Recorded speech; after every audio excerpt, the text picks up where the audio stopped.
but it gets in the way. Is it moving? I have curl. Is this playing? Oh, play. Okay, here we go. So if I let things go, if that point, if that was a water molecule, and now you're in a river, and the river has depth and three-dimensional, and you're a water molecule moving around in here, then if you were right there at that, instant moving, you would have this sort of twist to you like this, right? As you moved. And so you would ask, okay, what happens if I change my placement somewhere in that field? Trying to get to a negative curl. It's slow because the computer is doing a lot of stuff right now. I don't see me getting negative curl. Oh, I'm sorry, I'm taking the magnitude of it. Oh well. You just have to deal with it. I think you get the idea. Oh, that's a lot. That seems a lot faster, right? Right? So you get more twist there. All right. Where are my computer science people? Any computer science people? There you are. All right, here you go. So there it is. That's not so bad. The hardest thing that I had with this damn code was getting it to draw an arbitrary circle. Circles drawn, if I tell you to draw a circle on a flat sheet of paper, or this wall, or on the ground, that's easy to do. But to draw a circle arbitrarily in space is difficult. It requires quite a few transformations to do it right.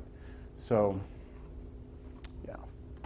That's just encouraging for you later. You like code, there's code. All right, I think that's all I have. So let's actually get to the computation of curl. Well, the computation for curl comes from, we're going to use a cross product, okay, to define what curl is. But before I can define cross product, we're going to define this symbol right here called del to be equal to this. And it's right there, but I want to write it down here. This is different than anything you've ever really seen before.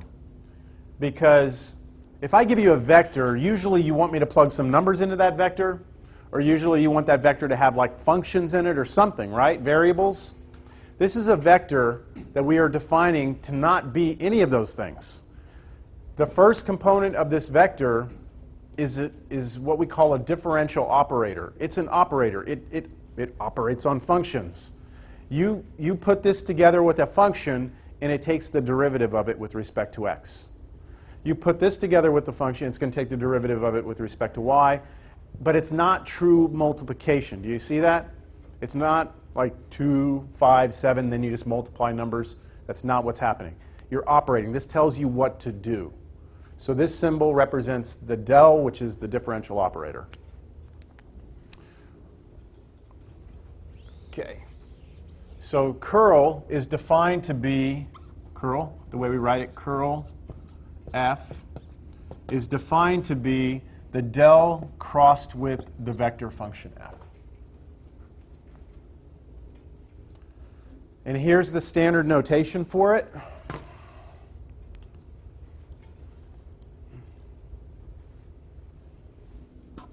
Del cross f. And we know from cross products that when we do cross products of two vectors, what we like to do is take the first vector, put it here, the second vector, put it here. And then this is our i's, j's, and k's.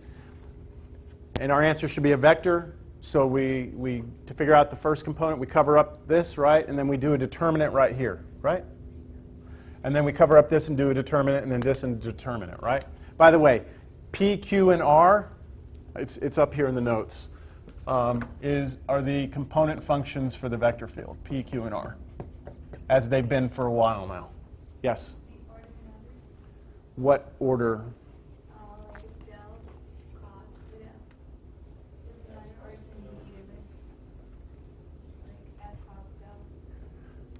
You should get opposite signs. So this is the order you want to go with. There'll be parallel vectors. They'll be pointing in the opposite direction, though. So, but this is what I'm kind of making sure you understand. When I do this first computation, I do determinant. We say this times this, right? Do you realize that's not this times this anymore?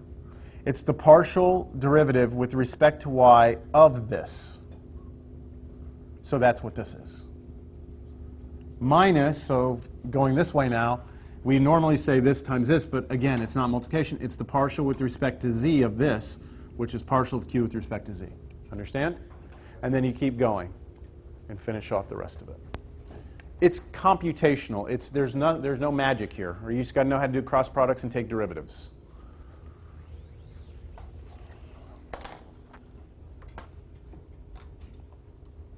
So let's find the curl. Find the curl of this vector field. And then find the curl. Then find the magnitude of the curl at a specific point.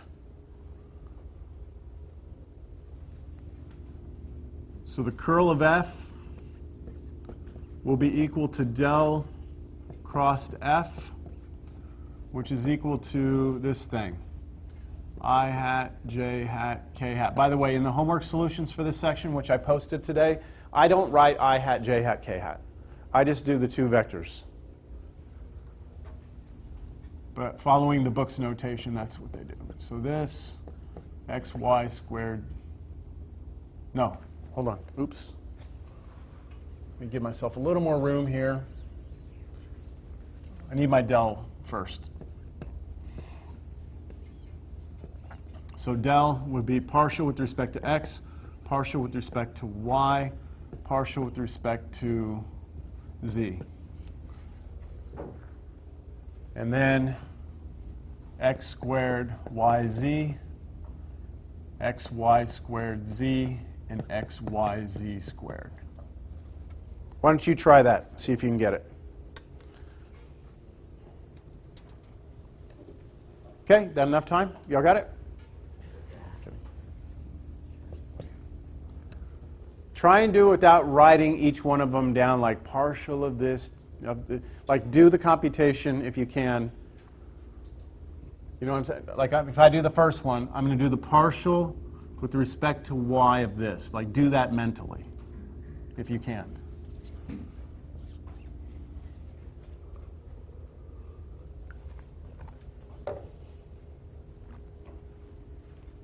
When somebody gets an answer, let me know.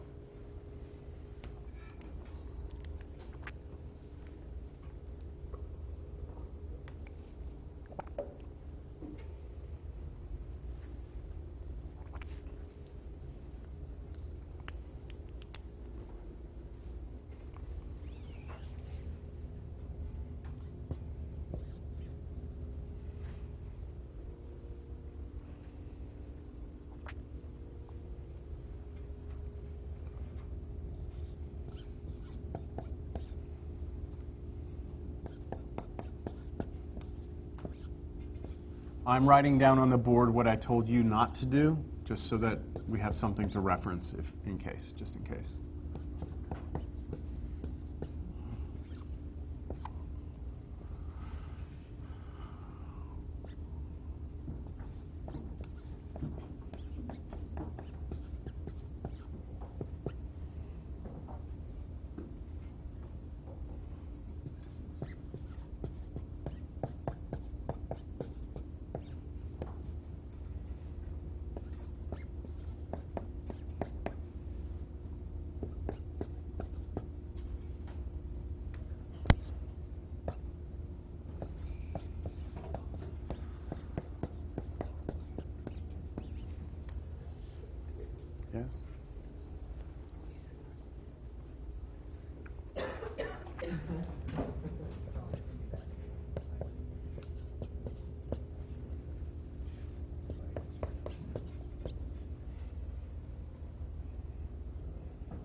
Anybody get that?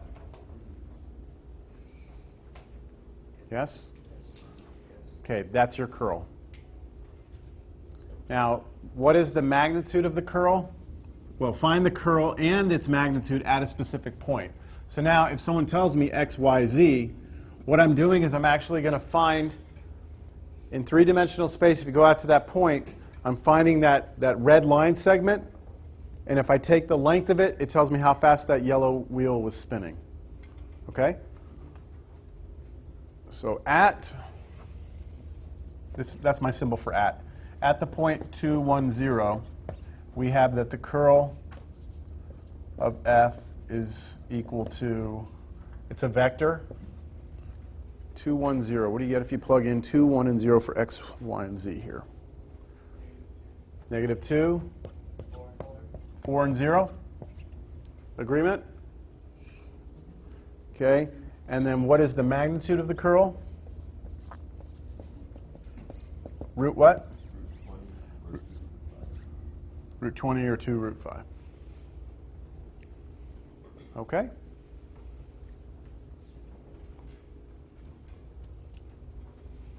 What do y'all think?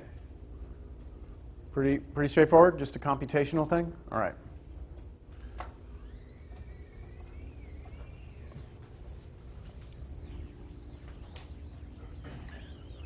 I did a couple of those on your homework. And one of them very straightforward like that one. The other one was a little ugly. But I did work the whole thing through. All right, so what about finding the curl of this? And find the curl and then find the magnitude of the curl. What should you scratch your head about initially here? Yeah, didn't we say cross products? To do a cross product, you have to have a three-dimensional vector? Yes? This is only two-dimensional. So how can we do it? So what we'll do is we're going to extend this vector field into 3 dimensions by making it a function of x, y, and z. I'm going to leave the x and y components the same, and by default, I will put 0 for the z component. And that's what I will always do if I want to extend a two-dimensional vector field into 3. That just basically flattens it out on a sheet of paper, which is where you were to start with. And then you can do your curl. So curl f, I think this one's going to go pretty quick. I'm going to write my notation this time the way I did it on the homework.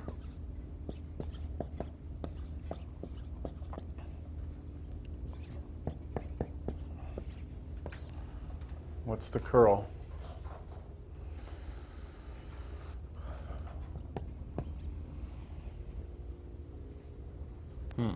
Cover this up.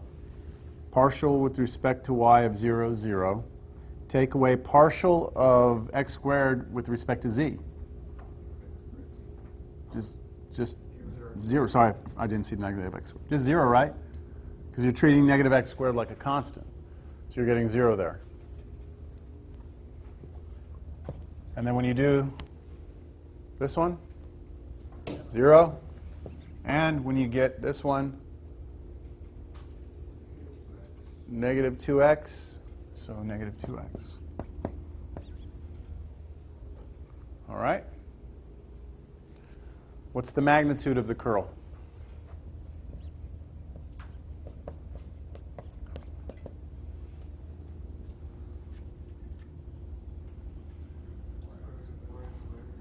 Square root of 4x squared, which is actually the absolute value of 2x.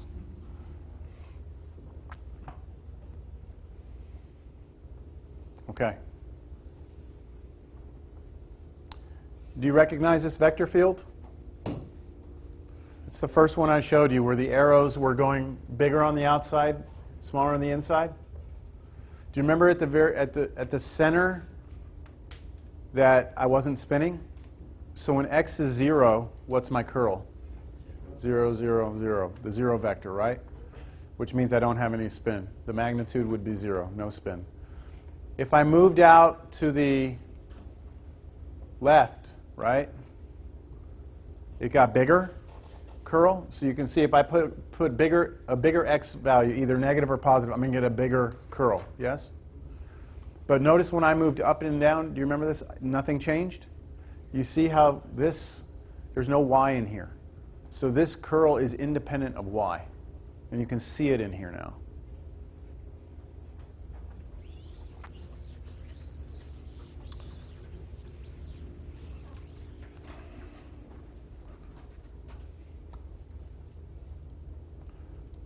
We've already interpreted it geometrically. Let me make sure I stop that thing from spinning. Okay.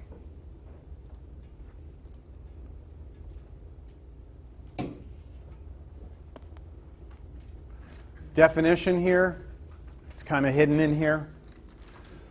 But in fluid dynamics, all right, this curl represents the tendency of the fluid to rotate, right, which is what I tried to already explain.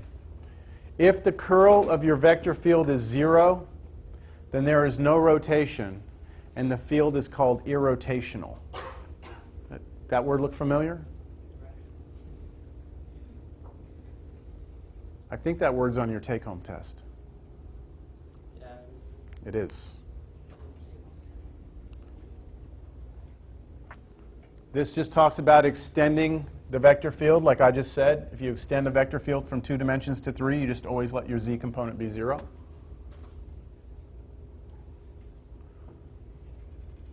Now, a major, major result of curl.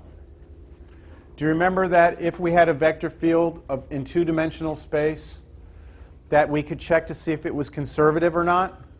And what we did was we calculated this and we said, are these equal? Remember that?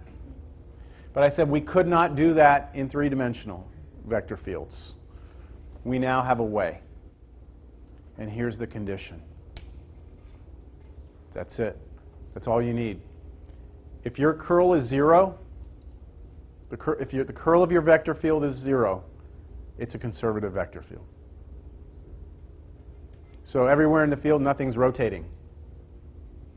Things can be moving, but nothing's, no little molecule is spinning around as it's moving. It's moving in the direction it's supposed to go without any influence from anything around it trying to spin it around. That's a conservative vector field. That's an awesome way to check vector fields, but you still have to calculate a curl, which is a cross product, and those can be a little bit buggy sometimes. Now let's talk about divergence. Divergence is another operation on vector fields, and we'll talk about what it means first. We'll show it to you. I have 2 ways of showing this. So for this one, I want you to look at, this is the same vector field we had earlier, right? That 0, negative x squared. We know that if we take this point and do little paddles, we can get this spin. That's curl. Divergence is something completely different. What it does is we try and imagine we're at a point, right? And we try and imagine opening up this little infinitesimal ball, this little epsilon ball like I was talking about earlier, just really like infinitesimal ball. Now I've zoomed in on it. Here it is.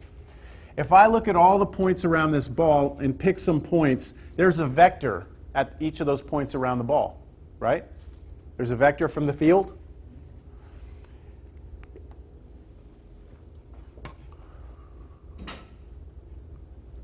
Here are all the vectors on that field. I've labeled them in red if they are going into the circle. I've labeled them in green if they're going out of the circle. So what does it look like to you? Looks like the amount going in is equal to the amount going out, right? And so they should cancel each other out, and you should get nothing. That measurement of how much is going in and how much is going out is divergence. But the ball, this little circle, remember that circle is actually infinitesimal, right? When you get to a single point, you can't really talk about going in and going out, right? But we can do a limit, kind of, and that's where this idea comes from. So if I make this ball bigger, so it's easier for us to see it, all right? I'm And we got the same going in and same going out. Now what's going to happen, what do you think is going to happen if I move this to the right?